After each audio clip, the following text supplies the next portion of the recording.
Biological Chronicle, the complete Bionicle collection. Written by Greg Farshty, compiled by Wynne Martin.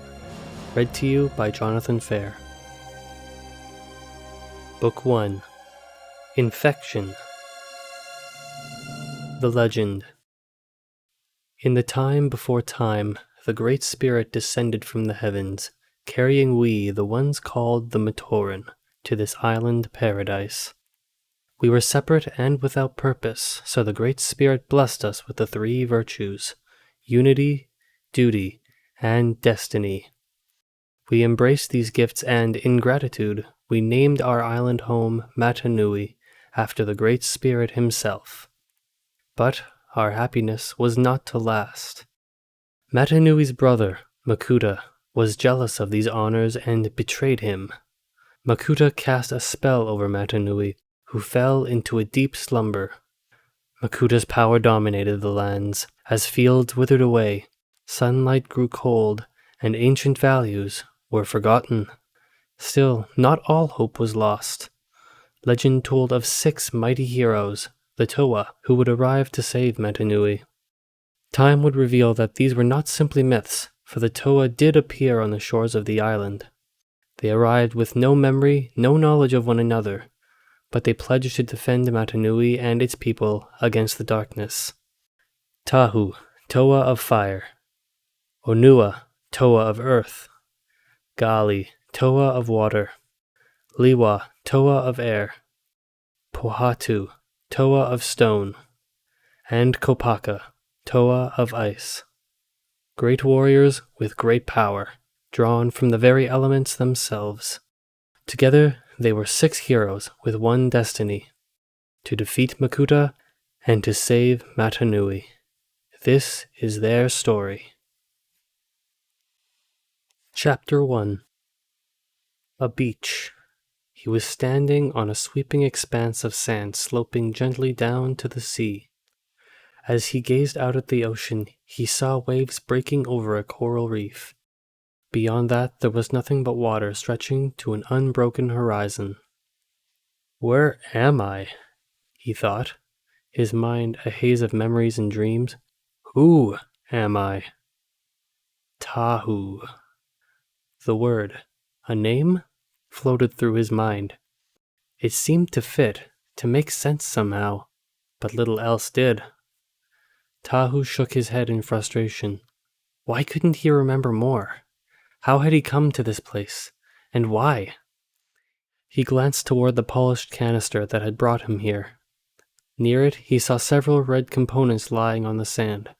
2 turned out to be blades, shaped into the form of leaping red flames.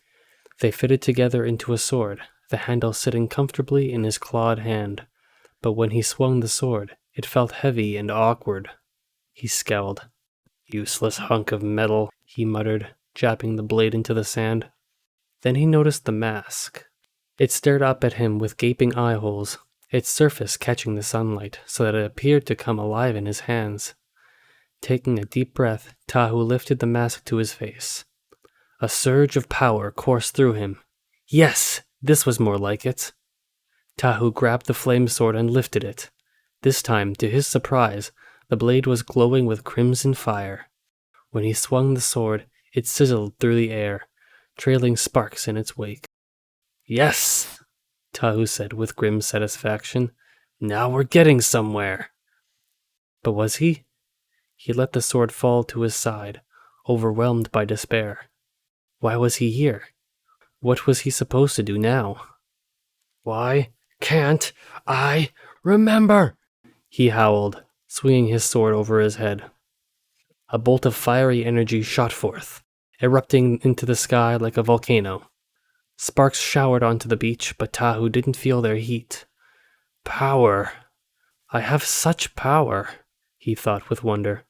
The power of fire, of heat and flame. But where does it come from? What is it for? More questions, and still he had no answers. Not knowing made him shake with frustration and rage. It made him want to turn his sword against the earth, the sky, the beach, the very world itself.